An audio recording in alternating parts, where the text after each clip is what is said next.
안녕하십니까. 증시각도기TV 시청자 여러분, 투자자 여러분 반갑습니다. 여러분들이 정말 고대하고 학수고대했던 그 시간이 왔습니다.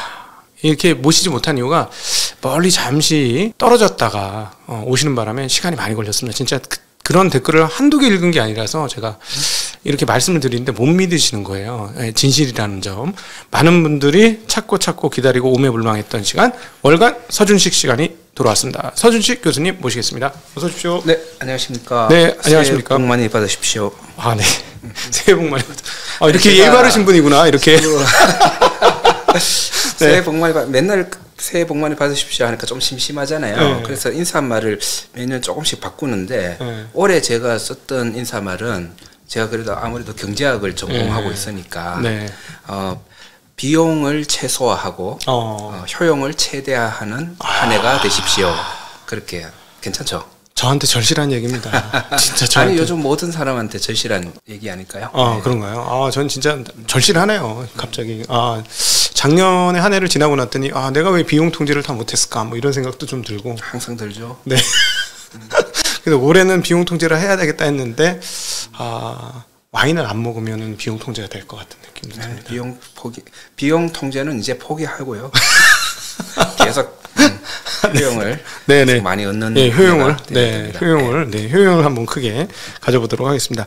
자, 잠시 한국을 떠난 사이 한국에서 굉장히 이 주주자본주의 새로운 바람이 불어오고 있습니다. 네. 다른 분에 비해서 여기에 대해서 하실 말씀이 굉장히 많으실 것 같아요. 왜냐면은 그렇죠. 저는 굉장히 오래 전부터 뭐 칼럼이라든지 이런 데서 굉장히 많이 그런 쪽으로 주장을 많이 해왔기 때문에 할 말은 많은 편이죠. 근데 요즘 그런 바람이 많이 크게 불고 있는 건가요? 소액주주, 그다음에 개미 중에서는 왕개미시지 않습니까? 예를 들자면 소액주주 중에서는 대표 자리 하나 찰 수 있을 정도의 그런 위치에 계신 분이기 때문에 이 좀 답답한 심정이 굉장하셨을 것 같아요. 주주로서의 답답함 많죠. 제가 그런 쪽을 가버넌스 같은 쪽에 가장 피해가 적을 쪽을 골라서 투자를 함에도 불구하고 거의 모든 회사가 다 그런 이슈가 다 생기더라고요. 그 정도로 우리나라의 가버넌스 문제, 그걸 통한 코리아 디스카운트 문제는 정말 심각합니다. 심각하다는 건 이게 한국에서 그 디스카운트의 원인이 될 수도 있다라고 보시는 건가요? 굉장히 중요한 원인이죠. 코리아 디스카운트는 다 하실 거고, 저는 그걸 항상 이제 세 가지 요인으로 보고 있고요. 그 중에 하나가 우리나라 자금이, 우리나라의 부가 너무 부동산으로 많이 가 있다. 그게 이 산업 자본, 자본으로 이제 다시 좀 넘어와야 된다. 요쪽 부동산 문제, 그게 첫 번째고요. 두 번째는 우리가 어떤 굉장히 명품 백을 팔더라도 재래시장에서 파는 것보다 백화점에서 팔아야 재가벌을 받을 수가 있잖아요. 그런데 우리나라의 그 자본시장 플랫폼, 한국거래소를 비롯한 그 플랫폼 자체가 다른 나라들에 비해서 완전 재래시장이다. 이거는 지금 다른 나라들은 굉장히 그 합종 연행 같은 걸 하면서 고급 백화점화해서 많은 자금들이 들어오게, 자본들이 많이 들어오게 해서 그 기업들이 제 가치를 받을 수 있게. 그러면 사람들이 더 좋은 가방을 만들려고 하고 잘 팔리고 그렇게 되겠죠. 그런데 우리나라는 재래시장이니까 돈이 안 모여들고 경쟁도 없다는 얘기시죠? 거래소가 하나밖에 없어서 손님들 와서 이거 가방 사세요 하는 그 유인책이 너무 부족하다는 거죠. 그래서 그쪽에 개혁이 필요한데 우리나라 보통 분들이 거래소 공공기관으로 하시잖아요. 그렇죠. 그런 나라 잘 없어요. 민간 회사, 일종의 회사죠, 거래소가. 거래소가 일단 하나의 굉장히 민영화된 회사여야 되는데 우리는 정부의 통제를 굉장히 많이 받는 그런 상황이고 그런 나라는 거의 없다. 거의 없다 지금 전 세계에. 중국은 그렇지 않습니까? 중국도 어느 정도 일정 컨트롤을 받고 있지만은 우리 그 거래소 자체가 그 주식회사의 그 기능을 하고 있는 걸로 그렇게 알고 있고요. 하기야 중국도 시장이 여러 개 있지 않습니까? 최근에 북경 시장도 하나 열렸죠. 시장이 여러 개인데 우리는 사실 단일 시장이잖아요. 단일에다가 가장 중요한 거는 예를 들어서 지금 보면 최초의 거래소가 어디죠? 암스테르담 거래소가 지금 이름 바뀐 거 아시죠? 아, 그렇습니까? 합병, 그러니까 유로스타인가? 그 합병돼서 지금은 암스테르담 거래소 이름이 없어졌어요. 그런 식으로 하나의 기업으로서 계속 그 아메바처럼 그 거래소 자체가 유기적으로 확장하고 다른 데 하고 지분 교환을 하고 서로 상호 협조를 하고 그렇게 해서 시장을 키우고 잘 꾸며서 많은 자본이 들어오는 노력을 해야 되는데 우리나라는 정말 그냥 우리 그 우물속 시장처럼 했기 때문에 돈이 안 들어오고 그러니까 뭐 가장 좋은 예가 쿠팡 이런 데는 우리나라에서는 상장할 수가 없잖아요. 그렇죠. 규모가 어마무시했고 다른 백화점에 갖다 파니까 엄청난 값을 받았지만은 그렇죠. 우리나라에서는 그런 거 안 팔려 이런 게 된 거죠. 그래서 그런 쪽의 개혁이 어마무시하게 필요하다. 이게 두 번째고요. 그 다음에 세 번째 코리아 디스카운트의 이유가 바로 그 가버넌스, 대주주와 소액주주 간의 갈등 문제, 이 문제고요. 그거를 해소하려고 이거는 해소하려고 노력을 많이 했어요. 이걸 해소하려는 게 여러분들 그 경제 민주화 얘기 많이 들었잖아요. 그게 바로 이거예요. 거버넌스 문제예요. 그 아주 오래 전부터 얘기했던 경제 민주화고요. 우리가 한 사람이 한 표의 투표권을 가지는 것이 그게 정치 민주화죠. 한 주식이 하나의 권리를 가지는 거. 똑같은 한 주식이 다른 주식과 다르지 않게 똑같은 다른 한 주식과 똑같은 권리를 가지는 것이 경제 민주화죠. 그게 자본 민주화이기도 하고요. 그러면 그렇게 따지면 대주주가 제일 큰 센 권리를 갖는 게 당연한 거 아닙니까? 대주주가? 대주주가 만약에 대주주가 30%를 가지고 있다. 그러면 그 기업에서 나오는 이익 재산의 30%만 가져가면 되죠. 그렇죠. 그게 민주화예요.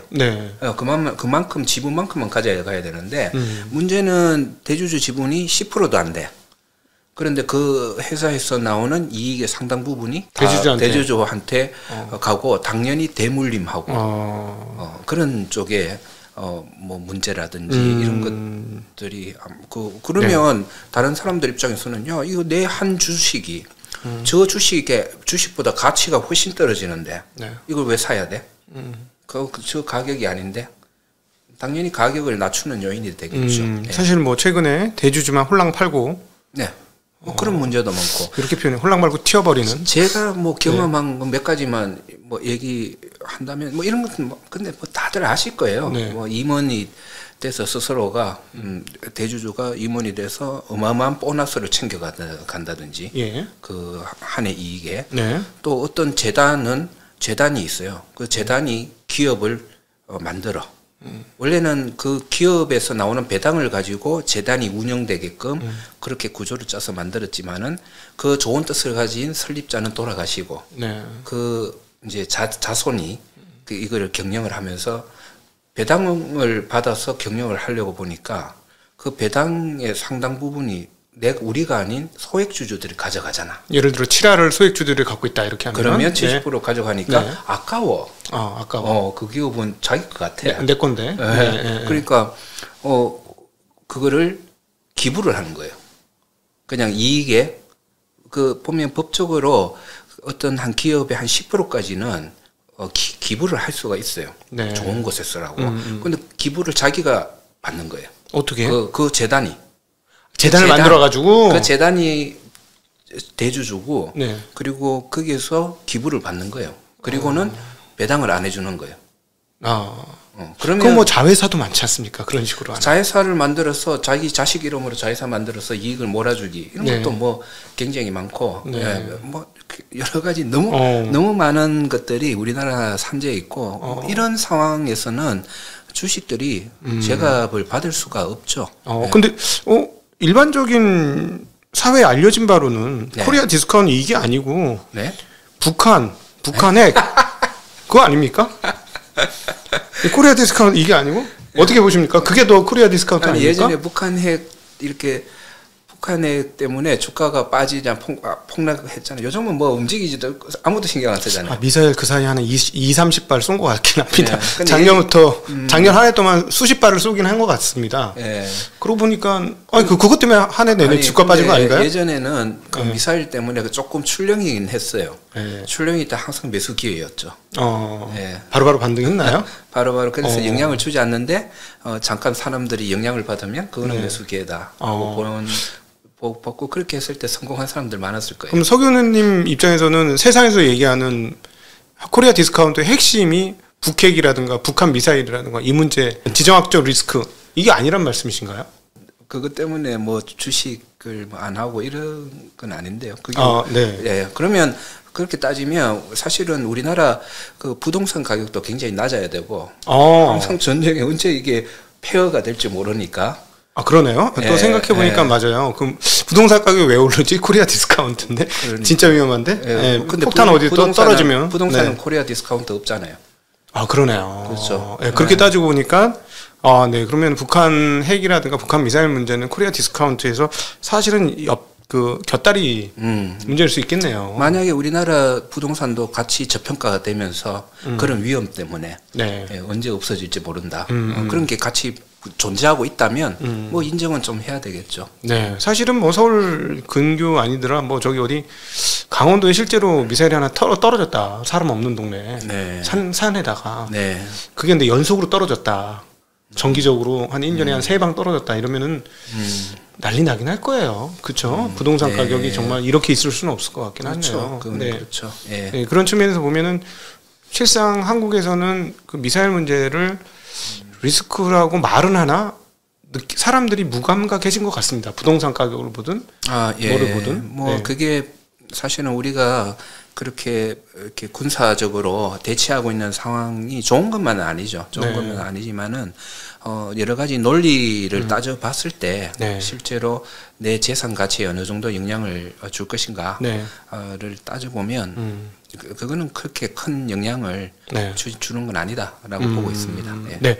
자, 그러면 이제 코리아 디스카운트 문제를 세 가지로 말씀을 하셨습니다. 첫 번째는 주식보다는 부동산 시장에 쏠려 있다. 그리고 거래소가 선진화되지 못했다. 그리고 거버넌스 문제, 대주주와 소액주주 간의 이해관계가 충돌하고 있다. 그럼 이 세 가지 문제 중에서 코리아 디스카운트를 가장 크게 일으키는 거는 몇 번이라고 보십니까? 그게 이 세 가지가 어떻게 보면 좀 이렇게 엮여 있는 것도 있고요. 특히 두 번째, 세 번째는 같이 좀 뭐 연결돼 있는 부분도 있고 이렇게 한데 뭐가 더 큰지는 모르겠지만은 이 세 문제 다 상당 부분 큰 문제다라고 그렇게 생각을 하고 있죠. 예를 들어서 우리나라 총 순자산의 한 70~80%가 부동산이잖아요. 그렇죠. 그게 근데 우리나라 총 순자산이 뭐 지금 1경 6천조, 뭐 1경 8천조 뭐 이 정도라면 이 70~80%의 비중이 한 50% 다른 나라 뭐 영국이나 좀 높은 수준 부동산 비중이 높은 수준 정도로만 그러니까 부동산 비중이 우리나라 다음으로 높은 수준 정도만 낮아진다면 그게 한 3천조 되거든요. 그 3천조라는 돈이 만약에 주식시장, 자본시장으로 흘러 들어간다면 코리아 디스카운트 저는 많이 없어질 것 같아요. 1900조인데요. 그렇죠? 1900조예요. 거래소가 1900조. 3000조가 들어오면은 시총이 5000조가 그게 뭐 넘는다는 주식시장으로만 가는 게 아니고 다른 뭐 자본시장, 다른 산업 생산 시장 쪽으로 뭐 이렇게 가겠지만은 결국 그런 것들이 주식의 가치를 높이는 쪽으로 갈 거고요. 그래서 그거 하나만 해도 엄청나고 또 대주주 문제, 이 가버넌스 문제 이 문제도 풀리기만 한다면 그 대주주가 가진 한 주와 내가 가진 한 주가 똑같은 가치를 가지고 있다는 확신만 가지게 된다면 그것도 저는 당장 한 2배? 우리나라 주식의 가치가 뭐 2배 정도도 볼 수 있는 문제다. 그런 생각을 하고 있습니다. 외국인들 투자자 입장에서 본다면 부동산 문제보다 이 거버넌스 문제를 미국 투자자라든가 유럽에서 오랫동안 투자했던 사람은 이해를 못하긴 할 것 같아요. 이해가 안 되죠. 이해가 안 되는 거는 굉장히 많을 겁니다. 그래서 지금 우리나라에 가치 투자자들이 한때 들어왔었어요. 워렌 버핏도 들어왔고. 그렇죠. 옛날에 포스코도 샀었죠. 네. 들어왔고 여러 가치 투자자들이 들어왔지만은 그게 그 2000년 중반에 많이 들어왔었죠. 그렇죠. 2004년, 2002년, 2003년, 2004년 이렇게 들어오다가 그 돈들이 이제 하나하나씩 빠져나가면서 제 기억으로는 마지막 그 가치 투자 자금이 빠져나간 게 그 현대자동차가 그 모비스로 아니요. 현대자동차가 그 땅을 샀죠. 한전 주식 한전 그 땅을 샀을 때. 네, 10조로 샀을 때. 마음대로 해라 하고는 그냥 다 팔고 나가는 모습을 봤었거든요. 예. 봤는데 이게 뭐냐면 어떤 그런 정도의 결정, 그게 땅을 잘 샀다 못 샀다 이런 문제가 아니고 그런 정도의 큰 의사 결정을 어떤 한 사람의 판단으로 독단적으로 할 수 있는 그런 구조, 그런 거는 조금 가치 투자자들한테는 굉장히 안 좋은 모습이더라고요. 예. 뭐 그런 것도 있고. 그러니까 그리고 잘 알겠지만 그 워렌 버핏도 포스코와 싸우다가 한때 5% 이상 지분을 가졌잖아요. 네네. 포스코와 근데 그때 그 당시에 포스코가 막 자회사를 엄청 만들었어요. 자회사를 뭐 이거 만들고 저거 만들고 하다가 결국은 대우조선해양을 그때 인수를 하려고 했죠. 네. 몇 년 뒤에 망한 회사. 그걸 인수를 하려고 하니까 그때 워렌 버핏이 그거마저 인수하면 나 다 팔 거야. 다 팔 거야. 그렇게 해서 포스코가 그러면 이거 인수 안 할게요. 했었죠. 근데 몇 년 뒤엔 사실은 대우조선해양 거의 망하고 막 난리 났잖아요. 구조조정하고. 그런데 하여튼 그런 과정을 거치면서 워렌 버핏도 실망을 많이 했던 것 같고. 심지어 그 지분은 버크셔 지분이 아니고 워런 버핏 개인 지분이었던 걸로 기억하거든요. 그래서 이제 그런 거를 우리는 그냥 그러려니 하고 그럼에도 불구하고 싸니까 뭐 그런 거 감안해서도 좀 사고 이렇게 하고 있고 우리는 또 나의 돈이 대한민국 주식에 투자가 되어야지 우리 대한민국이 잘 나간다 이런 신념도 있으니까 그렇게 투자도 하고 하지만은 외국인 가치 투자자들의 눈에는 이런 것들이 용납이 안 되는 거죠. 그러니까 없는 거죠. 그 자금이. 최근에 이제 실제로 이 문제가 도드라지게 된 것은 은행주에 대한 주주 행동이 정확하게 금융지주사와 은행주인데요.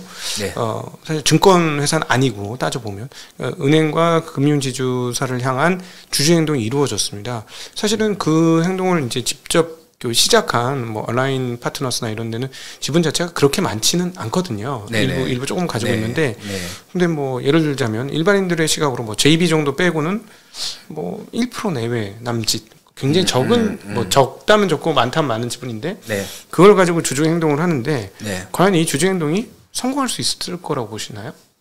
자꾸 이걸 가시화하고 뭐 사회적인 운동으로 계속 좀 연결되고 그리고 이렇게 됨으로 해서 우리나라 경제가 나빠진다. 그러면 잘 안 되겠죠. 하지만 자꾸 지금 보면 사람들이 인식을 좀씩 많이 하는 것 같아요. 이게 잘 되어야지. 이게 잘 되어야지 자본시장으로 돈이 좀 들어오고 그래야지 우리나라가 계속 성장 동력을 얻을 수 있는 거잖아요. 그렇죠. 그래서 그런 거를 이제 점점 많은 사람들이 알게 되고 뭐 이런 유튜브나 이런 걸 통해서 그래 이런 게 없어야 사람들이 주식 투자를 많이 하고 그러면 그 돈으로 기업들이 다른 나라 기업들하고 싸우고 반도체 시장에서 싸우고 2차 전지 시장에서 싸우고 이게 주식 자금으로 다 하는 거잖아요. 그렇죠. 그 은행에서 빌리는 돈 가지고는 그거 못 하잖아요. 하잖아요. 부채로는 뭐. 그걸 이제 점점 많은 사람들이 알게 되고 그렇게 인지하고 그리고 이거와 동시에 경제 민주화에 대한 개념도 이제 점점 이렇게 되어진다면 예전에 저희가 그 민주화 운동을 할 때도 아니 대통령은 우리가 뽑아야죠 하는데도 그걸 이해를 못하는 사람들이 있었잖아요. 이거 일반인들은 모르실 텐데 87년도 이전 얘기입니다. 그러니까 그전에는 대통령은 우리 손으로 뽑는 게 아니었잖아요. 그렇죠. 그래서 그거 우리 손으로 뽑아야 된다라고 싸울 때도 그거 가지고 뭐 그게 우리나라에 뭐 이익이 되냐 안 되냐 뭐 이런 것처럼 당연한 걸 가지고 반대하는 것처럼 지금도 어떻게 보면 경제 민주화를 반대하는 힘은 꽤 크죠. 여러 가지 이유를 변명을 하면서. 하지만은 결국 우리가 내 손으로 대통령을 뽑는 것이 당연한 것처럼 그게 상식적인 것처럼 경제 민주화도 상식적인 그런 상황이 될 거고 네. 그렇게 함으로써 많은 변화가 있을 거다라고 생각을 하고요. 네. 그렇기 때문에 우리나라 주식의 그 가격 상승 잠재력은 매우 높다. 매우 높다. 예, 그러니까 이게 되면서 올라갈 수 있는 여지가 많으니까. 그래서 지금 보면 우리나라 그 주식 시장은 차포 뛰고 싸우고 있었어요. 네. 무기도 없이 제대로 없이 진짜 우리 뭐 예를 들어서 그냥 몽둥이 들고 지금 싸우고 있었는데 네. 이제는 그런 무기들이 하나씩 가지게 되고 이제 총으로 싸우게 된다면 그러면 이 주가 상승은 눈에 보이는 거죠. 보이는 거죠. 그래서 네. 그렇기 때문에 지금 다른 나라들은 뭐 이익이 많아져야지 뭐 주가가 오르고 내리고 일거를 연동하겠지만은 네. 우리나라는 이익은 그대로야. 그런데 가버넌스 문제만 풀려져. 네. 그래도 충분히 오를 여지가 있고 올해 주식 시장이 좀 좋을 거다 이렇게 생각하는 이유 중에 네네. 하나가 자금이 부동산에서 빠져나오고 있거든요. 이 자금들의 상당 부분이 산업 자본으로 네. 이렇게 넘어갈 여지가 크고 네. 그래서 주식 시장이 좀 뭐 적어도 나쁘지는 않을 것이다. 뭐 이 정도로 생각을 하고 있는데 그러니까 이 문제도 보면 너무 나쁜 상황에서 좋아질 일만 있는 거죠. 다른 네. 나라의 상황보다. 네. 예, 그렇고 그런 거고 한국 거래소도 지금처럼 나쁜 거래소는 없었다. 그 정도입니까? 예, 네. 저는 그렇게 생각해요. 네. 지금보다 더 나쁠 수 없어요. 지금보다는 좋아질 수밖에 없고요. 많은 개혁과 그런 상황이 오면 그런 게 올 거니까 언제인지 모르겠지만 네. 그 거래소에 대한 그 기득권을 가지고 있는 사람들이 좀 놔줘야 돼요. 네. 놔줘야 되고 이건 놔줌으로 해서 좀 자유롭게 움직일 수 있는 상황이 되면 주가에 굉장히 좋은 영향을 줄 수 있다. 네. 이렇게 그래서 오히려 저는 지금 이 세 가지 문제를 주식 시장으로는 희망적인 요인으로 저는 보고 있는 거죠. 꾹꾹 눌러져 있었기 때문에. 예, 예. 압력이 너무 꾹꾹 눌러져 있었기 때문에. 예. 그리고 그 폭발력은 어디까지 갈지. 모르지만 꽤 클 거다. 네. 지금 그 정치적인 얘기를 해주시니까 정말 좀 확 이해가 됐는데 과거 87년 이전에는 군인들이 대통령을 하는 걸 당연시 여겼었습니다. 우리나라 같은 경우는 뭐 군인을 해야 대통령이 되는 것 같은 시대가 네. 있었거든요. 네. 근데 그거를 해외 외국인들이 봤을 때 정말 신기했을 것 같아요. 우리나라가 이제 예를 들어서 아니요, 그런 나라가 여러 나라가 있었고 네. 그런 여러 나라 중에 하나였죠. 네, 그리고 네. 요즘에 뭐 버마 같은 미얀마 이런 데도 보면 군인이 돼야 뭔가 되는 이런 상황인데 그때하고 지금하고 비교를 해보면 외국인들 입장에서 보면은 그렇죠. 확실히 뭔가 네. 나라가 네. 되게 세련돼졌다. 이런 그렇죠. 지금은 이제 과거에는 버마 같은 나라였다면 예. 지금은 이제 자기들하고 다른 게 크게 없잖아요. 그렇죠. 정치적으로. 예. 예. 그러니까 그렇게 따져보면 그런 정도의 차이라고 한다면 이 주주 가치의 차이가 정말 그 바뀌면 정말 큰 차이로 나중에 느끼겠구나 하는 느낌이 듭니다. 근데 이 그 작은 그 주주 행동이 이제 이루어지고 있는데 하나 궁금한 건 외국인들은 어떻게 반응할까요? 주주 행동이 지금 시작이 된 거잖아요. 큰 네. 은행 같은 경우는 1% 언더로 이제 움직임이 시작됐는데 사실상 네. 한국의 은행들은 물론 뭐 국민연금이나 이런 데도 엄청나게 갖고 있지만 외국인 네. 투자자들 비중이 어마무시하지 않습니까? 절반이 넘지 않습니까? 네. 예. 외국인들은 어떻게 반응할까요? 외국인들은 사실은 예전부터 이 문제를 가지고 굉장히 문제시 삼고 그렇게 한 투자자들이 많죠. 많죠. 근데 보통 그런 투자자들 언론에서는 네. 약간 늑대 자본 같은 거, 늑대 자본 같은 이런 걸로 약간 마녀 사냥처럼 그렇게 몰아붙이면서 악인화 시켰죠. 옛날에 사실은 많은 그런 주주들 중에서 네. 그런데 투자를 해서 이익을 먹고 이렇게 팔고 나가는 거는 외국인 그게 나쁜 건가요? 하긴 최근에 시장에서 저도 외국 주식으로 네. 상당히 단기간에 사고 판 적이 있습니다. 사고 팔고 하는 네. 거고 그건 굉장히 이 자본 시장의 투자자들의 본능이죠. 네. 근데 그 본능을 가지고 저 사람들 뭐 기업 사냥꾼 적인 그런 네. 식으로 이렇게 몰아붙이면서 경제 민주화를 좀 막아왔었죠. 그런 시도를 외국인들도 좀 했었죠. 네. 했었는데 우리나라 법제 규제와 이런 것들이 도저히 민주화하고는 거리가 멀기 때문에 조금 그런 게 좀 오히려 요즘은 줄어든 포기하는. 예, 그래도 지분은 굉장히 많잖아요. 그래서 외국인 지분들 빠져나가는 요인이 되고 있죠. 그런데 만약에 그런 가버넌스 문제가 좋아진다면 네. 다시 돌아올 수가 있죠. 이 가버넌스 문제는 당연히 주주들을 뭐 환원하고 이런 문제가 있지만은 일단은 그 시스템과 규정 같은 것들이 제대로 좀 보완이 되고 만들어야 되고 뭐 이런 게 좀 있는 것 같아요. 뭐 가까운 예로 보면은 제일모직, 삼성물산 이 얘기를 해보면 국민들이 지지를 해가지고 구체적인 기업 얘기해도 그렇게 얘기하나요? 과거에 있었던 역사적 사건이니까 예. 외국인들이 경악을 했지 않았습니까 그때? 우리 외국인들은 경악했고 저는 너무 부끄러웠죠. 네. 예, 이런 나라. 이런 나라라니 부끄럽고 네. 그게 그런데 아마 외국인 투자자 중에서는 그거를 법적으로 네. 그거를 소송하고 한 데가 있을 거예요. 네네네. 있는데 아마 잘 안 됐을 거예요. 네네. 그 이유가 뭐냐면 그 사람들이 한 행동은 분명히 대주주들이 소액주주들의 피해를 대주주들이 가져가는 거지만은 네. 우리나라 법에는 그렇게 하면 안 된다는 게 없기 때문에요. 예, 그러니까 네. 미국처럼 그 이사회의 결정은 주주의 이익에 반하면 안 된다. 네. 이렇게 돼 있으면 소액주주도 주주이기 때문에 어떻게 손해 입었어. 소송하면 이렇게 이길 수가 있는데 우리나라는 그 이사회의 결정은 기업의 이익에 반하면 안 된다. 이렇게 돼 있으니까 이 합병 문제 이게 그래. 소액주주 돈 너희 대주주가 가져갔어. 그런데 이것 때문에 기업이 손해 본 거 있어?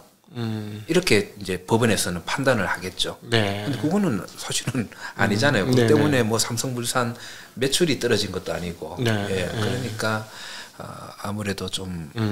예. 그러면 이제 사실은 그때하고 지금하고 사실 연도수로는 그렇게 많은 세월이 지난 건 아닙니다만 분위기가 이렇게 바뀐 것은 따지고 보면 2020년 우리 그 코로나 장세에서 동학개미 운동이라고 불리우는 좀 더 주식을 보유하는 자들이 많아졌고요. 좀 많아졌고 관심을 가지는 자들이 많아졌고 그리고 이런 유튜브나 이런 활동을 통해서 사람들이 이게 옛날에 정치 민주화도 아는 사람들이 자꾸 많아져야지 이게 가능하잖아요. 그러네요. 예, 그렇지.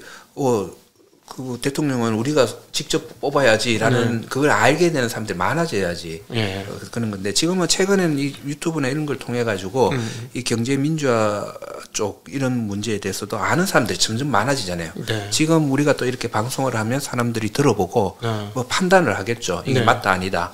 그렇게 해서 이런 식으로 판단을 해서 이게 맞다고 생각하는 사람들의 수가 자꾸 늘어나니까 이제는 파워를 점점 더 가질 수밖에 없었고요. 사실 자기 이익과 관련된 겁니다. 주식을 가지고 계신 분 입장에서는. 그렇죠. 내가 가지고 있는. 지금 우리가 지금 2021년, 22년에 당한 진짜 이 꼬락서니들 중에 몇 개가 대주주는 2배 받고 회사 팔고 나갔는데 그 다음부터는 주가 하락이 기다리고 있어. 그렇죠. 그런 것도 다른 나라에서는 생각할 수 없는 도저히 불가능한 그런 일이었죠. 전 실제로 그 너무나 재밌었는데 고객들 중에서 일부가 트위터를 주식을 가지고 있었어요. 그냥 바로 상장 폐지되더라고요. 네. 일론 머스크가 인수한다고 했을 때 강제 매도, 강제 매각. 이거 아주 좋은 가격. 강제 매각되고 좋은 가격이었어. 그러니까 매수 가격보다 더 높은 가격으로 강제 매각돼가지고 그래서 이건 뭐 좋으시잖아요. 이렇게 제가 상담했던 기억이 나는데 강제 매각되고 그냥 청산됐어요. 그렇죠. 예. 저도 말로만 듣던 거를 실제 계좌에서 일어난 사건을 보니까 미국 주주 자본주의가 이런 거구나. 도대체 돈을 얼마나 쓴 거야 이런 생각도 더불어 들더라고요. 근데 우리나라는 그 기업을 대주주 지분을 사고 팔고 하면서 경영권을 넘겨받을 때 프리미엄을 다른 주가에 비해서 많이 받잖아요. 그렇죠. 많이 받는 그게 뭐냐? 그거 무슨 권리금 같은 것 같아요. 권리금이 소액주주들 빨아먹을 수 있는 권리금. 그런 것 같아요. 그리고 더 나쁜 거는 그렇게 해놓고 제3자 유증 때리지 않습니까? 그것도 정말 그거는 당해본 사람들은 아주 잘 알죠. 그건 최악인 건데 대주주 거 2배나 3배 사주고 인수한 그 주체가 대주주니까 제3자 유증을 발행을 해. 예. 완전 저가에. 저가에. 예, 그래도 그걸 자기네들이 받아. 예.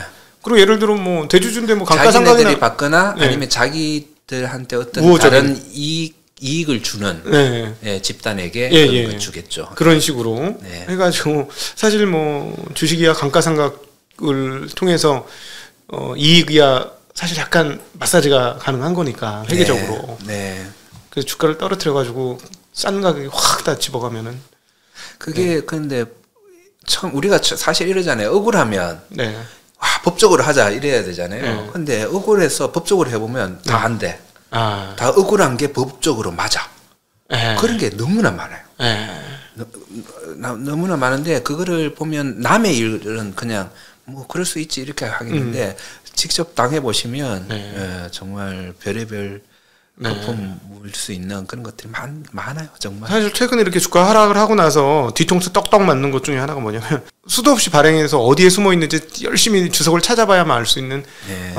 그 삼자 유증이라든가 전환사채 발행, 네. 인수권 발행 이런 것들을 해가지고 지분 이성이 어마무시하게 돼요. 네. 예. 네. 근데 사실은 그 돈이 필요했던 기업은 상관없어요. 아니면 경영상의 어려움 때문에 이랬다면 당연히 뭐 좋은 자금 조달 수준이니까 얼마나 좋습니까만은 쓸데없이 그렇게 하거나 아니면 대주주가 받으려고 하는 경우조차. 네. 그러니까 주주 이익에 반하고 대주주 이익에 부합하는 이런 일들이 한국에서 되게 비일비재하지 않습니까? 그렇죠. 많죠. 이게 도대체 이게 왜 이런 겁니까? 이사회 문제인가요? 네? 이사회가 문제인가요? 아 저는 딱 그 문구 하나만 고치면 된다고 생각합니다. 네. 그러니까 이 사회 그러니까 그 주식회사의 중요한 경영을 결정하는 의사 결정하는 주체는 이사회거든요. 네. 여러분 사장이 아닙니다. 회장도 아니에요. 사장 회장이 다 하는 건 줄 알았는데. 주식회사의 가장 큰 의사 결정체는 이사회고요. 네. 그러니까 그 이사회가 주주들의 이익에 반하는 행위를 못하는 그 문구 하나만 들어가면 돼요. 다른 나라처럼 그렇게 이사회는 항상 주주들의 이익을 위해서 최선을 다해야 된다. 그거 하나만 넣으면 되거든요. 이사회에서 하는 일이 대표 CEO를 뽑고 CEO 뽑고 모든 중요한 그 경영에 관련된 의사 결정 뭐 자금을 어디다 투자를 한다든지 큰 규모를 투자를 하고 이런 모든 것들을 그 이사회에서 다 승인을 하죠. 그러니까 최고 경영 회의체네요. 쉽게 그렇죠. 얘기하면 회사에서는 네, 거기다가 그리고 작은 일들이 그 사장이 잘 못하면 교체할 수 있는 언제든지. 예전에 스티브 잡스가 쫓겨났던 것처럼 그런 식으로 할 수 있는 권한을 가지고 있죠. 그리고 그만한 권한을 가지고 있으면 그만한 책임도 가지고 있어야 되고, 그리고 그 이사회의 구성은 그 주주들의 비중에 따라서 민주적으로 어떤 소액주주, 대주주 편을 드는 뭐 사회이사, 뭐 이사도 있을 수 있지만은 어떤 소액주주들을 위한 소액주주들의 이사도 거기 있어야 되겠죠. 그럼 우리나라는 그럼 이사회 구성이 어떻게 돼요? CEO 친구들이 되는 건 줄 알았는데 어떻습니까? 그 현실적으로 다 그렇게 그러니까 그 지금은 그 지배 구조의 문제 때문에 대주주가 대부분의 이사를 다 뽑을 수 있는, 거의 다 뽑을 수 있는. 근데 그래도 괜찮아요. 사실은 이사들은 대주주가 친구들 뽑아도 되지만은 그래도 이 사람들이 소액주주들의 이익에 반하는 행위를 했을 때는 우리 그 고소할 수 있는 주주 이익에 너 내 이익을 뺏어갔으니까 당신 의사결정이 그 불공정한 행위로 뺏어갔으니까 그거 소송을 할 수 있는 그런 여지만 있다면 아무리 대주주 친구지만은 그래도 소액주주한테 손해 가지 이건 손해 가면 안 되는데 이런 고민을 할 거잖아요. 그러니까 그 문구 하나만 있으면 된다는 거예요. 그런데 우리가 어느 정도까지 안 되냐 하면 원래 옛날부터 처음 상법이 만들어질 때부터 그 주식회사의 감사는 대주주 집단이 가지고 있는 지분은 3%를 초과하지 못하게 돼 있어요. 그 말은 뭐냐 하면 대주주가 아무리 50% 지분을 가지고 있더라도 이사들은 내가 선임을 하더라도 그 이사 중에서 감사의 역할이 뭐죠? 감시하는 거죠. 감시하는 거잖아요. 경영을 잘하는지 나쁜 짓 안 하는지 그걸 감시하는 사람이, 그리고 이 회사의 위험이 얼만큼 큰지 네. 이런 것들을 감시하고 지키는 사람이 감사. 그 감사는 그러면 대주주 친구면 좀 곤란하잖아요. 그렇죠.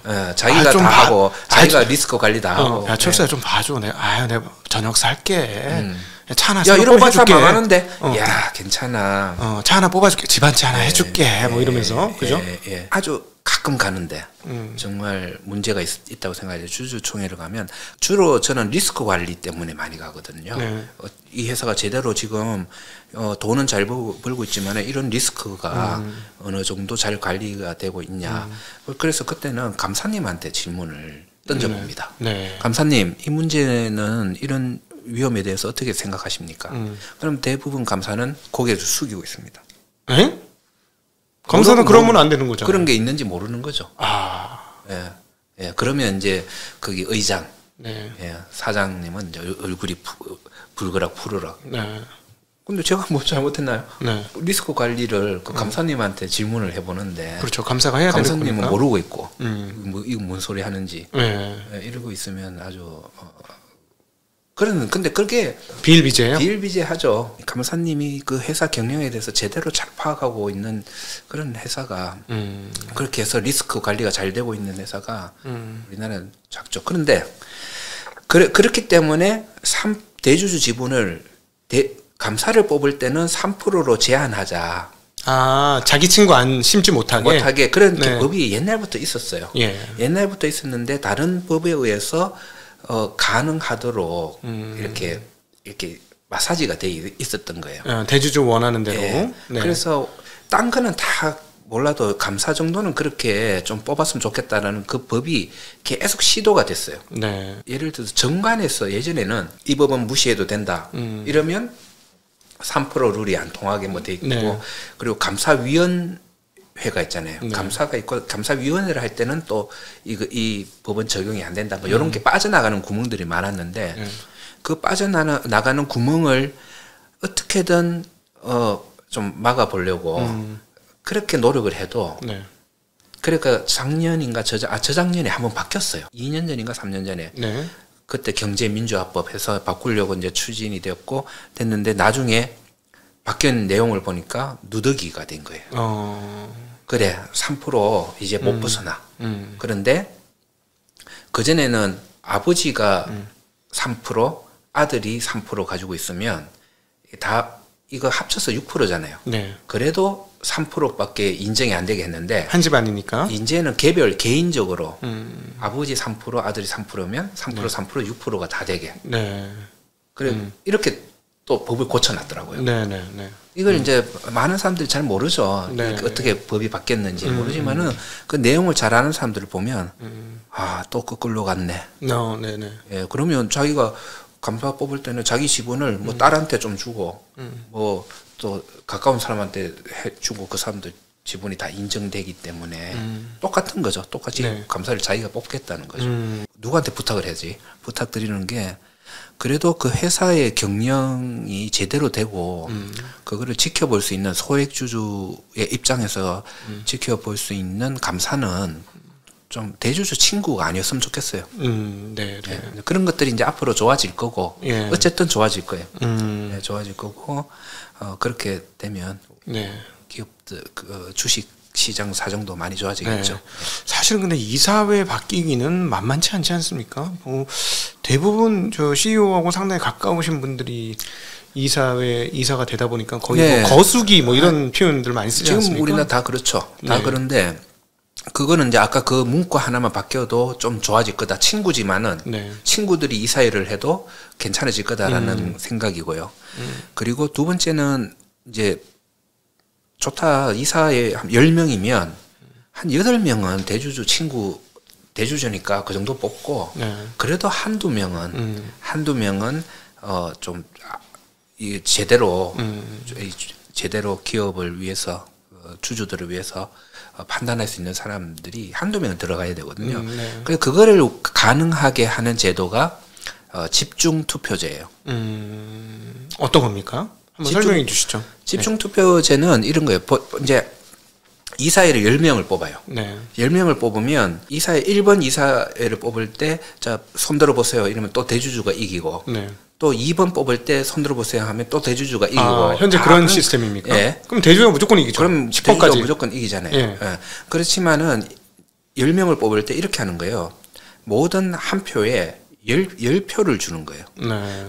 이 10표를 한 이사에게 몰빵을 줄 수 있는 거예요. 예. 그러면 뭐 대주주도 표가 있지만은 소액주주들 어느 정도 힘이 모여져서 네. 한두 사람에게 몰표를 주면 그 사람을 이사의 멤버로 그렇게 뽑을 수가 있는 거죠. 지금 상황에서는 예를 들어 소액주주들이 총 단결해가지고 이 사람이 이사로 들어가면 이 회사가 정말 좋아지겠어. 그러면 디스카운트도 없어지겠어 해서 그 주주 추천을 해서 투표를 해도 대주주 여기서는 패거리라는 표현을 쓰겠습니다. 대주주 패거리보다 총 주식 수가 적으면 안 불발된다는 말씀이신 거죠. 지금 상황에서는. 집중 투표제가 안 돼 있는 상황이니까. 집중 투표제가 아니니까 당연히 표 수가 많은 대주주가 뭐 가반수를 얻던 뭐 이런 식으로 해서 뽑게 되겠죠. 예. 그러니까 집중 투표제를 하면 근데 그 10명 중에 한두 명이라도 소액주주가 뽑을 수 있는 그런 제도가 되는 거죠. 그런 측면에서 보면 은행은 이번에 상당히 그럼 근접할 수도 있겠네요. 외국인들은 다 오케이 할 테니까. 은행 금융권이 어떻게 보면 가버넌스 문제에서 좀 가장 자유로운 분야 중에 하나예요. 일단 대주주가 없죠. 없는데 문제는 대주주가 아니면서 대주주 역할을 하는 곳이 있어요. 주재당국? 네, 금융당국이라고 하고 뭐 누구는 무슨 피아라고 하기도 하고 뭐 경제 관료들을 중심으로 한 어떤 사람들이 왜냐하면 그 은행이라는 그 산업에서 나오는 이권이 꽤 크겠죠. 당연하죠. 꽤 크고 힘을 놓지 않으려는 그런 관점도 뭐 어느 정도 이해는 가지만은 그래도 대주주의 그 힘보다는 뭐 좀 약한 부분이 있고 그래서 그 가버넌스 문제가 해결되는 가장 빠른 쪽은 금융기관 쪽일 것이다. 그런 생각을 가지고 있었고요. 여기에 이제 일반인들이 강력하게 지지를 해주면 분위기가 확실히 바뀌어질 수 있겠네요. 네, 외국인 주주들이 상당히 많이 있고요. 외국인 주주들은 그렇게 되게 분위기가 되기만 하면 난 오케이야. 뭐 이런 분위기였을 것 같으니까. 그렇죠. 은행 이사회 같은 데를 이렇게 구경해 보면, 뭐 참석해 보면 상당히 그런 아까 보면 대주주 친구들로 구성되어 있다든지 막 그런 눈 가리고 아웅식이 아니에요. 처음 그 어떤 금융지주사의 이사회에 참석을 해서 이렇게 관전을 했을 때 깜짝 놀랐던 게 와, 이 정도면 뭐 해외 어느 나라 의사결정 하나하나 할 때도 굉장히 까다롭게 따지고 사람들이 다 역할을 하시더라고요. 예를 들어 국민연금에서 보낸 사람도 한 명 있을 것 같고 뭐 그런 식으로 되어 있으니까 다 자기들 투자한 돈에 대한 권리를 계속 살펴보는 거죠. 그래서 저는 금융권은 상당히 많이 좀 진전이 돼 있구나 이런 거는 느끼긴 했는데 그거를 또 컨트롤하는 힘이 있으니까 지금까지 많이 좀 늦어지고 있었던 부분이 있었고요. 사실은 그런 정치적인 힘이라든가 뭐 그런 어떤 경제 직접적인 말고 외적인 거는 그거는 사실은 분위기가 좌지우지할 수 있지 않습니까? 일단은 저는 분위기도 있지만은 좀 그것도 필요한 것 같아요. 이렇게 정부가 바뀔 때마다 어떤 그 정부가 선호하는 사람이 그 금융기관의 짱이 된다든지 이런 것부터 좀 없어져야 될 것 같고요. 그게 굉장히 많았던 적이 있었거든요. 뭐 굉장히 그 권력자의 지인들이 다 은행장 뭐 이런 거를 하게 되고 하는 이런 그때부터 사실은 그 은행주의 코리아 디스카운트가 굉장히 심각해지기 시작했거든요. 그 전에 은행주 잘 보시면 그 전에 우리나라 은행들의 디스카운트는 그렇게 많지 않았어요. 2007년까지 주가가 많이 좋았죠. 괜찮았죠. 그런데 어느 순간부터 꽤 많이 벌어졌거든요.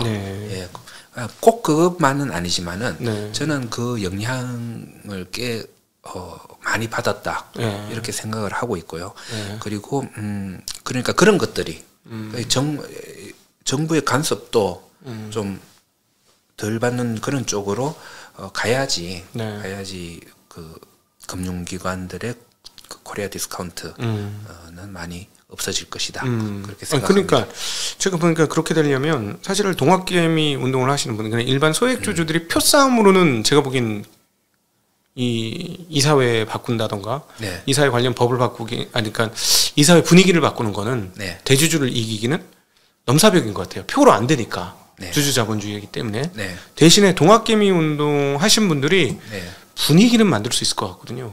왜 이래 이렇게 하면 그렇죠. 이건 말이 안 돼 말이 안 돼. 분위기를 네. 만들어야죠. 만들어야죠. 지금 아까 말씀드린 한국거래소 또 지금 우리 상장 안 된 데가 거의 없거든요. 거래소들이 다 상장되어 있죠. 거래소는 다 예. 상장돼 있고. 근데 우리나라 한국거래소 상장이 안 될 이유가 없는데 네. 그리고 거래소의 모든 지분은 금융사들이 다 가지고 있어요. 증권사나 이런 쪽이 다 갖고 증권사들이 있죠? 대부분 가지고 있고 네. 일부 은행도 조금씩 가지고 있고. 네. 그럼 그 증권사들 입장에서는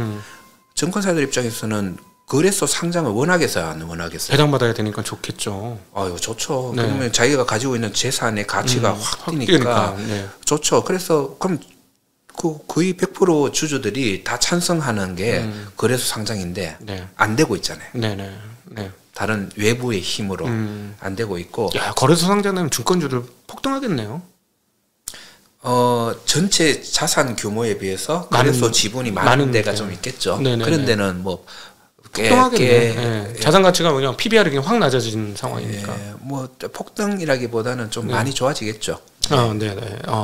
근데 그걸로 좋아지는 것보다는 저는 그 거래소가 효율화되면서 우리나라 자본시장이 더 많이 커짐으로 해서 그렇게 좋아지는 정권사 입장에서는. 아니, 거래소가 좋아진다는 게 뭡니까? 저는 조금 제 생각을 한번 잠깐 말씀드리면 네.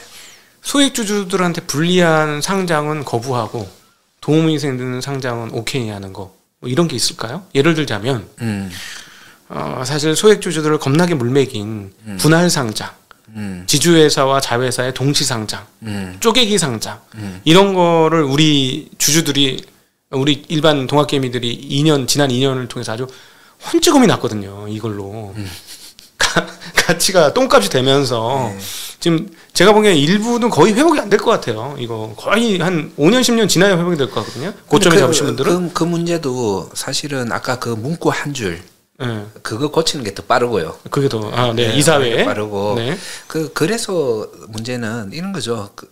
뭔가 하면 거래소의 역할은 금융투자 시장으로 자금을 끌어들이는 역할을 하는 거예요.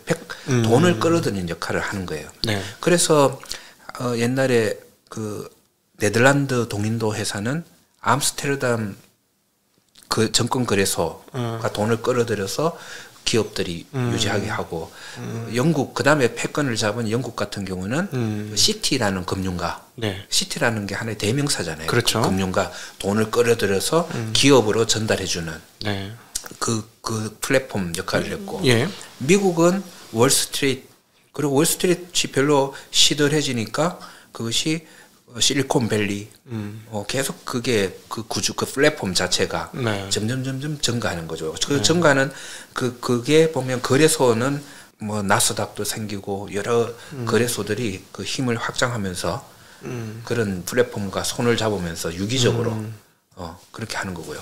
그리고 아까 중국 얘기도 조금 나왔는데 중국의 거래소도 상당히 자유로워요. 그 일례가 하나 보면 몇 년 전에 중국이 영국의 거래소 보고 제안을 했었어요. 홍콩 거래소가 아마 제안을 했을 거예요. 그러니까 전 세계 자금을 얼마큼 더 빨아들이냐 문제인데 이걸 하려면 힘을 합하는 게 더 좋죠. 그죠? 나무까지는 좀 더 많이 묶을수록 안 부러지듯이 그렇죠. 더 크면 클수록 좋거든요. 그러면 이제 홍콩에서 런던하고 홍콩하고 합병을 하면 더 크고 더 매력적인 그런 거래소가 되면 그쪽으로 자본을 많이 땡겨갈 수가 있고 그 땡겨온 자본들이 결국은 그 기업들한테 가는 기업들의 사고 파는 돈이죠. 그렇게 해서 이렇게 커지는 그런 구조를 계속 가져야 되는데 우리나라는 그냥 그랬어요. 참고로 그러면은 거래소가 좋아진다고 한다면 네. 이런 걸까요? 사실은 한국의 장내 채권 시장 거의 제로예요. 네. 장내 채권은 아예 거래가 안 돼요. 잘 안 되죠. 장 외만 채권은 그 어쩔 수 없는 요인 때문에 네. 그 어쩔 수 없는 요인이 뭔가 하면 주식은 그 한 회사에 주식이 한 개씩 있잖아요. 네. 그 주식수는 몇 개 안 돼요. 네. 근데 채권은 예를 들어서 현대자동차에서 발행한 1년짜리 채권, 2년짜리 채권, 2년 5개월 채권 이런 모든 것들을 리스트에 올리기가 네. 거의 불가능하기 때문에 네. 약간 그 장외 시장을 시스템화할 수는 있어도 네. 그거를 그 주식처럼 장래화 시키지는 못해. 그건 모든 나라가 다 그런 거고요. 그러면 예를 들어 거래소가 활발해지면 뭐 원자재든 뭐든 우리가 쉽게 다 접근하기 쉬워지고 거래하기 쉬워지고 이런 변화도 있는 건가요? 그렇죠. 거래가 쉬워지는 것도 있고 거래소의 규모가 커지고 신뢰성을 가지고 더 많은 사람들이 거래하고 네. 그래서 거기에서 거래되는 자금 규모가 커지고 네. 이게 굉장히 중요하고 네. 이거는 저는 한국 거래소도 일본 좋아하지 않지만 네. 동경 거래소하고도 합병할 수 있다고 생각해요. 네. 그러면 한국도 일본도 서로 더 큰 다른 나라들에 비해서 경쟁력을 네. 가질 수 있는 규모의 그런 거래소가 되는 거죠. 그럼 그 좋은 게 뭡니까? 외국 자금이 더 많이 들어오나요? 그렇죠. 지금 보면 전 세계에 있는 돈을 어디서 어느 거래소에서 땡겨가느냐. 사실 월스트리트 말씀하신 런던 시티? 그다음에 요즘에 싱가포르, 홍콩 뭐 이런 데서 돈을 많이 땡겨가는 거죠. 그걸 이제 구체적으로 얘기하면 뭐 유로스타, 유럽, 뭐 중국 시장, 미국 시장. 아, 그러면 그 투자자들이 거래소 사이즈 보거나 거래소의 그 어떤 선진화된 어떤 딜링 시스템이라든가 이런 거 보고 들어온다는 얘기시죠? 거래소 자체 그러니까 우리가 뭐 나스닥 시장 그러면 이제 규모 다들 알잖아요. 또 네. 규모가 크고 규모가 크니까 또 펀드가 조성이 되면 보자 이 펀드의 몇 프로는 무조건 나스닥에 들어가야 돼. 네. 뭐 이런 식으로 자금 그렇죠. 분할이 될 때 네. 나스닥이 더 아니면 다우 뭐 이런 식으로 S&P 네네. 이런 식으로 그렇게 그 힘이 크면 클수록 그쪽으로 자금을 빨아당기는 힘이 커진다는 말씀이신 거죠. 그래서 오세요 해가지고 전 세계 돈을 어느 거래소에서 더 많이 땡겨오느냐의 문제죠. 아, 그러니까 쉽게 얘기하면 미국 나스닥에 상장되는 그 테슬라를 한국 주식시장에 땡겨와서 상장시킬 수도 있는 힘도 생긴다는 말씀이신 거죠. 그렇게 하려면 내가 좀 자본력이 좋아야 되고 네. 내가 좀 이 그래서 백화점이 좋아가지고 네. 좋은 상품을 가지고 와야 되겠죠. 그러니까 뭐 좋은 데가 루이비통 뭐 그렇죠. 구찌 뭐 이런 거를 대량으로 들고 있어. 우리는 벨킨 백이 100개도 넘게 있어. 이런 거고 저기는 그렇죠. 5개밖에 없어. 이러면은 이제 사람들이 100개 있는 데로 가야 돼. 그렇죠. 하는 거하고 비슷하다는 말씀이죠. 에르메스, 샤넬 다 우리 다 입점해서 다 팔아요. 다른 데 없는 거 다 유럽 팔아요. 갈 필요 없어. 여기가 더 나아. 이런 개념인가요? 그러니까 우리가 이쪽으로 쇼핑 오는 돈이 이쪽으로 모이잖아요. 네네. 네, 그런 거죠. 그러면 또 기업들은 한국에 한국 거래소가 저렇게 크고 괜찮고 돈이 잘 들어오네. 네. 나 저기 가서 상장할래. 야, 우리나라 저거하고 비슷하네. 그 면세점. 면세점이 한국이 최고 크잖아요. 그런 거죠. 그러니까 외국인들이 전부 오잖아요. 한국 면세점 그렇죠. 물건사로. 네. 그거하고 비슷하다. 그렇죠. 그렇게 하기 위해서는 예. 시스템 보완이 돼야 되고, 좀 지원도 있어야 되고, 네. 그리고 거래소가 꼭 한국 거 아니라도 된다는 거죠. 네. 네. 그러니까 유통업만 자본 유통만 잘해도 네. 돈이 들어온다. 그렇죠. 근데 또 그게 되려면은 앞서 말했던 뭐 그러니까 주주 자본주의의 어떤 그래서 다 그런 게 엮여져 있다. 그렇게 말씀을 드린 거죠. 예. 야, 오늘 이 얘기는 장담하건대 다른 데 가서 잘 못 들으실 얘기를 지금 들으실 것 같습니다.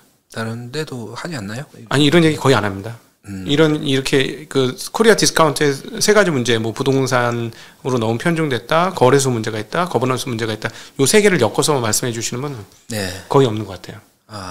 여러분 정말 오늘 신선한 거, 대학 강의 돈 내고 들으셔야 되는 거. 근데 요즘 대학 등록금이 얼마나 되는지 모르겠습니다만은 그런 강의를 들으신 것 같습니다. 사실은 거래소가 왜 중요해? 개념이 없어요. 일반인뿐만 아니라 증권회사 직원들조차도 개념이 없거든요. 이거는. 저도 어떤 경제 관료 한 분하고 식사하다가 그분이 거래소가 왜 그렇게 돼야 돼 하기를 그때 밥숟가락 던질 뻔했어요. 아니 다른 사람은 몰라도 당신은 알아야 될 것 같은데. 네. 코리아 디스카운트가 왜 없어져야 돼? 이런 네. 소리 들으면 정말 네. 확 떠오르더라고요. 네. 네. 여쭤보겠습니다. 코리아 디스카운트가 왜 없어져야 합니까? 디스카운트가 없어진다는 거는 한국 주식시장으로 돈이 많이 들어온다는 거잖아요. 그렇죠. 한국 주식시장으로 들어온 돈은 뭔가요? 어디로 가는 돈인가요? 뭐의 자금인가요? 기업의 자금이죠. 기업의 자금이잖아요. 예. 그러면 우리나라의 국력도 사실은 기업을 통해서 일어나는 거잖아요. 네. 그래서 이런 기업들이 지금 뭐 있지만은 이런 기업들이 뭐 지금 수가 아니고 지금 10배가 되면 우리나라 국력은 저는 10배 커진다 그렇게 생각을 하고 있어요. 예, 그래서 결국은 코리아 디스카운트를 없애자는 말은 뭔가 하면 우리나라 주식시장의 자금을 지금 자금 너무 부족하다. 자금이 더 들어가야 된다. 들어가야지 새로운 벤처들이 나와서 또 모험적인 그런 사업을 벌려서 다른 나라하고 뭐 어떤 인공위성 화성 가는 우주선 가지고도 싸우고 달나라 가서 광산을 캐는 것도 싸우고 그렇게 해서 다른 나라와 싸워서 이겨야 되는데 돈이 있어야죠. 돈이 있어야지 싸우지. 그거를 계속 나라가 돈 대줄 거예요. 세금으로 걷어들이는 거 외에는 한 번 발사하는 정도는 나라가 대줄 수 있지만은 국채 발행하고 세금 그렇죠. 외에는 정부가 돈이 있는 게 한계가 있는 거니까 자본시장의 힘으로 그렇게 가야 되는 거죠. 그래서 저는 대한민국 주식에 투자해야 된다. 저는 제 개인적 철학이 그리고 이 돈들이 결국은 모여져서 우리 기업의 힘이 되고 그래서 우리 국력이 된다. 그렇게 이제 믿고 있는 거죠. 돈이 그렇게 많으면 저희 같이 각도기 TV도 그 돈을 받아서 회사가 될 수도 있고 뭐 그런 거네요. 만들 수 있고 더 커질 수 있고 다른 나라 유튜버들이 이런 또 자금 어떤 지원을 받아서 더 커지면 전 세계 유튜브 시장을 먹을 수도 있고. 아 그러네요. 그런 생각 못 해봤네. 그렇죠. 그게 옛날에 월스트리트이 조금 할 때 해밀턴 대통령, 해밀턴이 재무장관 할 때인가 그때 그 뉴욕의 시장이 있었는데요. 뉴욕 시장이 제안했던 게 허드슨 강하고 저기 5대 호수 그 호수하고 연결하는 운하를 만들어 주세요 정부한테. 그러니까 그 해밀턴 그때 대통령이었는지 재무장관인지 모르겠는데 뭔 소리냐. 그 돈이 얼마 드는데 그걸 우리가 하냐. 해서 그 시장이 월스트리트에서 자금을 모아가지고 그걸 했잖아요. 이리우나 자본시장에서 자본을 조달해서 그걸 했고 그거는 미국의 국력이나 국부의 어마어마한 보탬이 됐었죠. 뭐 스페인 왕이 가지고 있는 무적 함대를 깨뜨리기 위해서 암스테르담에서 사람들이 주식회사를 처음으로 만들어서 무적 함대를 깨뜨리고 그 패권을 가져가잖아요. 그런 것들이 다 주식회사라는 자본시장을 통하지 않으면 자본주의 사회에서는 그런 자본시장을 통하지 않으면 사실은 굉장히 불행해질 수밖에 없다라는 게 제 생각입니다. 하나 근본적인 질문만 하나 더 드리겠습니다. 현대 자본주의 사회에서 왜 기업이 있어야 하는 겁니까? 기업이 왜 힘이 세고 기업이 왜 중요할까요? 아니 기업은 아무리 개인이 돈이 많아도 그 개인이 반도체 공장을 만들 수는 없잖아요. 그렇죠. 혼자 아무리 머리가 천재라도 만재라도 혼자는 못 만들죠. 처음 만들어질 때부터 동인도 회사가 만들어진 이유도 한 사람 배 한 척 두 척 가지고 있는 사람이 그 대항해 시대에 바다에 나가가지고 판판이 깨지니까 그런 사람들이 돈을 모아가지고 주식회사를 만들고 스페인의 무적 함대보다 더 큰 회사를 만들어서 무적 함대를 깨뜨린 것처럼 지금도 우리가 다른 나라와 경쟁해서 이기려면 뭘 해서 이기려면 어떤 그 경제 어떤 그 상품, 서비스 이걸 이기려면 힘이 커야 되고 그 힘은 한 사람 돈 가지고는 안 되고 왕이 아니잖아요. 돈 가지고 아니고 십시일반 소액주주들 돈이든 다 돈 모아가지고 그래서 나뭇가지가 한두 개는 쉽게 부러뜨려지지만은 단으로 모였을 때는 안 깨지잖아요. 그래서 그런 것들이 모여진 것이 주식회사죠. 그래서 그 회사가 더 많은 사람들이 더 많은 돈을 투입했을 때 미국 테슬라. 저는 테슬라의 기술력은 별거 없다고 봐요. 루시드도 그대로 가지고 있죠. 사실상 테슬라는 돈의 힘이지 그 기술력은 아니고요. 돈의 힘으로 그렇게 저런 식으로 돈의 힘으로 세계와 경쟁을 할 수가 있는 거죠. 그렇죠. 예전에는 한국 같은 경우는 뭐 예를 들어 산업의 일반적인 핵심 경쟁력으로 돈을 벌어야 하는 생각이 있었는데 네. 사실 한국의 어떤 제약 바이오 회사는 보면 돈의 힘으로 네. 뒤집어서 거꾸로 했는데 지금 했는데 그 중에서 살아남으면 잘 되고 네, 잘 돼 있는 회사들이 꽤 많죠. 바이오 제약 그렇죠. 중에서는. 네. 네. 근데 그게 처음에는 이해가 안 갔습니다만 네. 미국 자본시장을 보니까 판판이 그런 모습이에요. 판판이 그걸로 다른 세계 에서 힘을 계속 유지를 하는 모습을 보면 네. 굉장히 중요한 거죠. 그걸 그렇고 근데 우리나라는 다행히 역사적으로 우리가 자본주의 사회가 됐을 때 네. 그래도 기업 그 자본 시장 주식회사 시스템을 잘 활용했어요.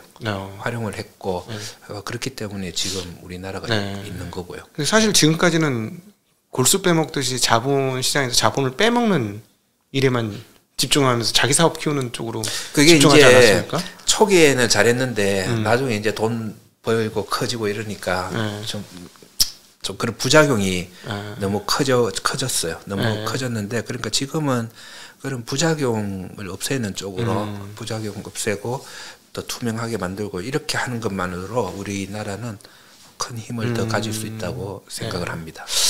오늘 말씀드리면서 이런 생각이 듭니다. 사실 자본주의를 이끌어가는 가장 강력한 힘의 요체 또는 힘의 집단, 그리고 집단 지성의 힘을 가장 잘 발휘할 수 있는 게 기업이고, 이 기업이 잘 크려면 자본이라는 어떤 풀장 아니면 바다가 있을 때 이 기업이란 배가 둥둥둥둥 잘 떠다닐 수 있는데, 이 부분들이 이제 한국이 선진화가 된다면 우리는 진짜 명실상부한 세계 어떤 나라와 비교해도 뒤처지지 않는 선진국이 될 거고, 또 하나 걱정하고 있는 게 도대체 다음 세대의 먹거리는 반도체 다음은 우리는 도대체 뭘 먹고 사느냐 할 때 그런 자본이 많다면 자본이 있어야지 그게 가능하죠. 예, 최근에 사실은 제가 한국의 드라마를 보면서 너무 감동을 하고 있거든요. 네.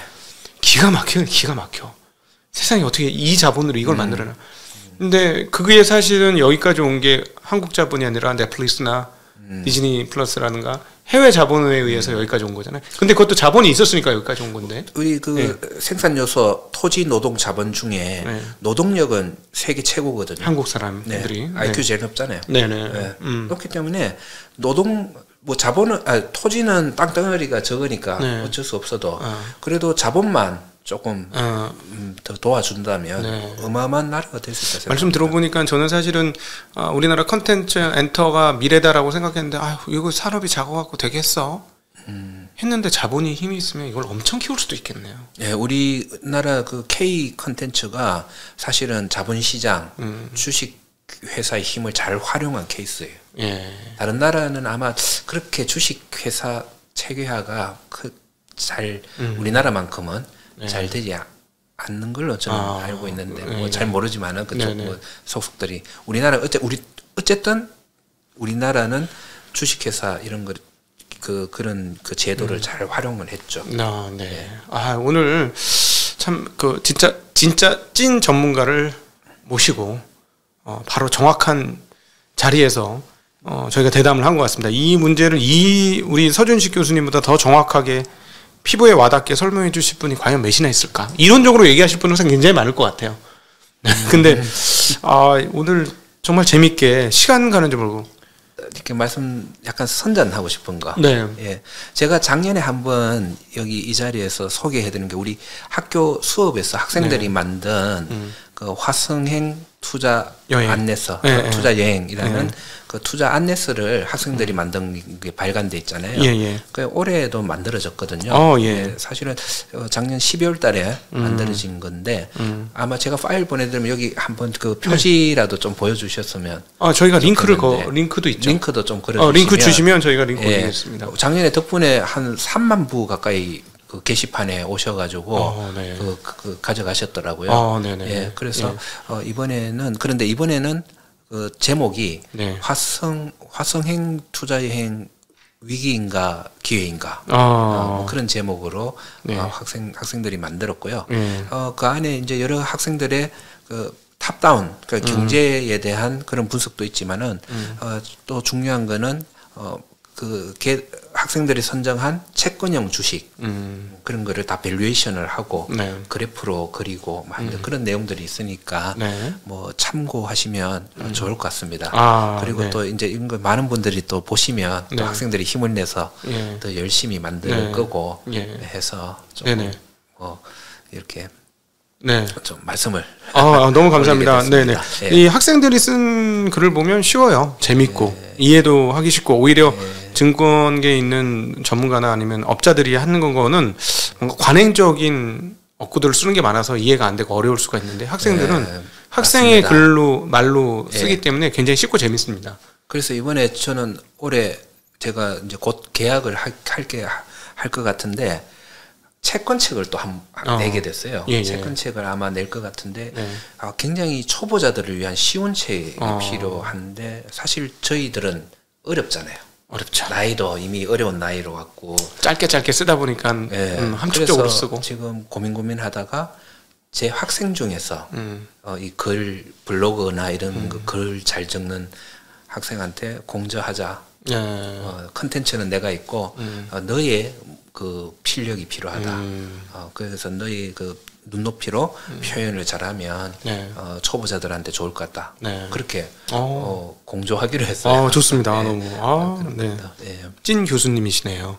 후배를 학생들을 키워주시는. 네, 뭐 서로 도움이 많이 될 것 같습니다. 예. 오늘 진짜 너무나 재밌는 시간이었습니다. 과연 소액주주들이 살 길, 그리고 우리 개미운동을 통해서 들어오신 분들의 미래가 밝혀질 수 있는 최선의 단추라고 저는 개인적으로 생각합니다. 이 문제가 해결되면 정말 한국이 폭발력을 발휘하면서 어떤 사람한테는 이게 10년의 꿈이고 어떤 사람한테는 20년의 꿈이기도 합니다. 이게 해결된다면 정말로 큰 일이 벌어질 것이다. 그냥 아무것도 안 해도 밸류에이션이 그냥 30%, 40%, 50% 올라가는 그런 일들이 벌어질 수 있는 일이기 때문에 우리 동학개미운동을 다시 한다는 생각으로 이게 진짜 동학개미운동이다. 주식을 사는 것보다 이제부터 진짜 동학개미운동이니까 많은 분들이 관심을 가져주시고 이런 이슈가 있을 때마다 더 성원을 해주신다면 우리한테 복이 돌아온다. 네. 새 복을 우리가 창출하는 서로가 좋은 거죠. 예. 서로가 나라도 잘 되고 나도 좋아지고 나도 잘 되고 학생도 잘 되고. 네, 그렇습니다. 그리고 한국의 미래도 밝아지는 그런 일이니까요. 적극적으로 이 부분에 대해서는 참여할 기회가 있으시면 참여해 주시면 정말로 감사하겠습니다. 오늘 귀한 말씀 해주신 숭실대학교의 서준식 교수님을 모시고 월간 서준식 시간을 가져보았습니다. 긴 시간 함께해 주신 분들께 진심으로 감사드립니다. 인사드리겠습니다. 고맙습니다. 고맙습니다.